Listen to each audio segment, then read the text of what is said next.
Hello everyone, this is CMS Sonakshi Gupta. I hope you are doing really well. एक छोटा सा concept हम लोग रिवाइज कर रहे हैं, जल्दी से ब्रश अप हो जाएगा कॉन्सेप्ट। मटेरियल कॉस्ट वेरिएंस का एग्जांपल से करते हैं ताकि बहुत जल्दी समझ में आ जाए। देखो, अपने को स्टैंडर्ड बोला है कि 10 केजी ऑफ फिनिश गुड्स बनाने के लिए अपने को दो मटेरियल की जरूरत है। Material A 20 KG, material B 30 KG. Material B A को खरीदने जाएंगे तो 3 रुपए पर केजी पे पड़ेगा, बी को खरीदने जाएंगे तो 4 रुपीज पर केजी पे पड़ेगा।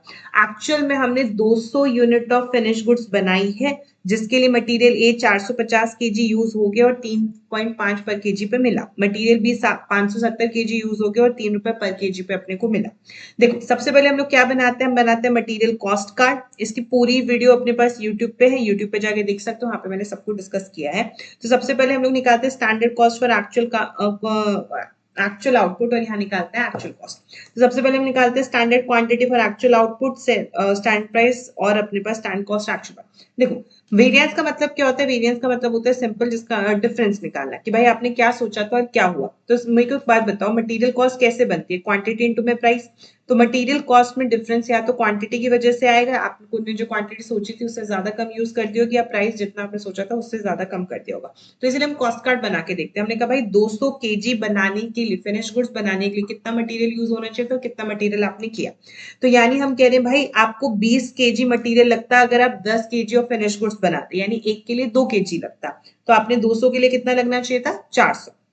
इसी तरीके से मटेरियल बी की 23 केजी यूनिट लगनी थी, 30 केजी लगना था फिनिश गुड्स के 10 केजी बनाने के लिए। तो यानी एक को बनाने के लिए 3, तो 30 लगना था 10 के लिए, तो 200 के लिए कितना? 600। प्राइस कितना था? 3 और 4। तो मेरी ए की कॉस्ट 1200 आनी चाहिए थी, बी की कॉस्ट 2400 आनी चाहिए थी। एक्चुअली में मैंने ए की 450 यूनिट यूज कर दी 3.5 पे, और मैंने 570 यूनिट इसकी यूज कर दी 3 रुपीज पे, तो अपनी कॉस्ट इतनी इतनी आ गई। अब मुझे एक बात बताओ, मैंने सोचा था भाई मेरी मटेरियल ए की कॉस्ट 1200 आई थी, आनी थी, लेकिन आई कितनी? 1575। मुझे बताओ फायदा कि नुकसान? 1200 सोचा था लेकिन 1575 है, नुकसान हो गया। प्लस की minus? Minus. Standard minus actual करूं कि एक्चुअल माइनस स्टैंडर्ड करना पड़ेगा? अपने को स्टैंडर्ड माइनस एक्चुअल करना पड़ेगा। तो ए का निकाला, बी का 1200 माइनस 1575 375, 2400 माइनस 1710, ये आ गया 690। अगर आपका नुकसान होता है तो आप एडवर्स लिखते हो, आपका फायदा होता है तो आप एफ लिखते हो, मतलब फायदा नहीं, फेवरेबल होता है। ठीक है, तो मैंने 2400 कॉस्ट सोची थी लेकिन 1710 में काम हो गया, तो मेरा फायदा हो गया, तो ये आ गया 315। यानी एमसीवी कैसे निकलता है? Standard cost for actual output minus actual cost. अब इसके दो रीजन हमने ऊपर डिस्कस किए थे, या तो प्राइस रीजन होगा या तो यूसेज रीजन होगा। प्राइस पर आओ, हमने सोचा था 3 रुपए में माल मिल जाएगा, माल मिला कितने में? 3.5। फायदा के नुकसान? नुकसान। प्लस के माइनस? माइनस। स्टैंडर्ड में से एक्चुअल माइनस करूंगी, एक्चुअल में से माइनस। 3 में से 3.5 माइनस करूंगी, 3.5 में से 3 में से 3.5 माइनस करूंगी तो ही नेगेटिव आंसर आएगा। तो 3 माइनस 3.5। याद रखना, बार बार बोलती हूँ, याद रखना कि जो परचेज मैनेजर होता है वो मार्केट से एक्चुअल क्वांटिटी खरीद के लेकर आता है, इसलिए एक्चुअल क्वांटिटी पे फायदा नुकसान कराता है। प्रोडक्शन मैनेजर को सिर्फ स्टैंडर्ड प्राइस पता होता है, यानी ये मार्केट से कितना सामान खरीद के लेकर आया था, ये ए की 450 यूनिट और बी की 570 यूनिट खरीद के लेके आया था, क्योंकि जितनी खरीद के लेके आया वो उतनी यूज हुई होगी। तो ये 450 पे निकला, ये 570 पे आ गया 345 फेवरेबल। तो एमपीवी कैसे निकलता है? Standard price minus actual price into actual quantity. Actual quantity purchase के लिए कौन जिम्मेवार होता है? Purchase manager. परचेज मैनेजर जिम्मेवार होता है, तो उसको हमेशा नुकसान किस पे कराता है? एक्चुअल क्वांटिटी पे। फिर आ जाओ एमयूवी पे। एमयूवी क्या होता है अपने पास? मुझे बताओ, मैंने सोचा था एक की 400 यूनिट में काम हो जाएगा, लेकिन कितने यूनिट में काम हुआ? 450। फायदा की नुकसान? नुकसान। प्लस की माइनस? माइनस।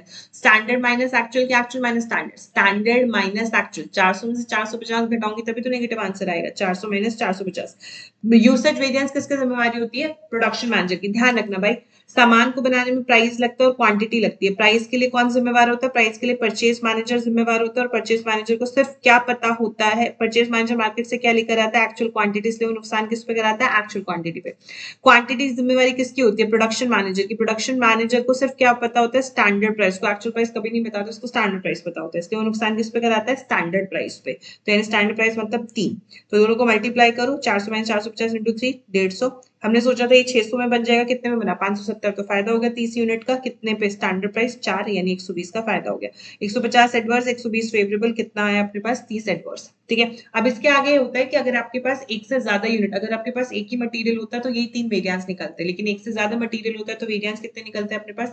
हमारे पास वेरिएंस जो होते हैं वो थोड़े से ज्यादा निकल जाते हैं, 2 और निकलते हैं। एक होता है एमसी, एक होता है अपने पास एमएमवी, और एक अपने पास होता है एमवाईवी। एमएमवी पर मटेरियल मिक्स वेरिएंस। पहले हम लोग बोलते हैं कि भाई आपने अगर एक से ज्यादा मटेरियल होगा तो हो सकता है मिक्सिंग में गड़बड़ हो जाए, तो हम लोग मिक्सिंग की बात करते हैं। हम लोग बोलते हैं कि आपने ज्यादा क्वांटिटी यूज की हो तो यूसेज वेरिएंस में आ गया, लेकिन ज्यादा क्वांटिटी को भी आपने रॉन्ग रेशियो में यूज किया। कौन सा रेशियो यूज करना था? स्टैंडर्ड। स्टैंडर्ड में क्या था? 400 इतना और 600 इतना। रेशियो निकालो 400 और 600 का तो कितना हो गया? 2:3, यानी 2:3 में ये हो जाना चाहिए था।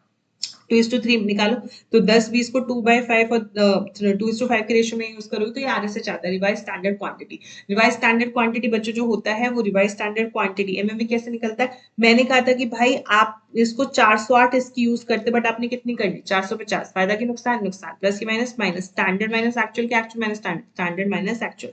तो 408 में से अपने पास ये माइनस किया, और ये एमयूवी, एमयूवी किसकी रिस्पॉन्सिबिलिटी होती है? प्रोडक्शन मैनेजर की। प्रोडक्शन मैनेजर को क्या पता होता है? Standard price. इसीलिए एमएमवी भी कितने पे निकलता है? स्टैंडर्ड प्राइस पे निकलता है, और एमवाईवी भी कितने पे निकलता है? स्टैंडर्ड प्राइस पे निकलता है।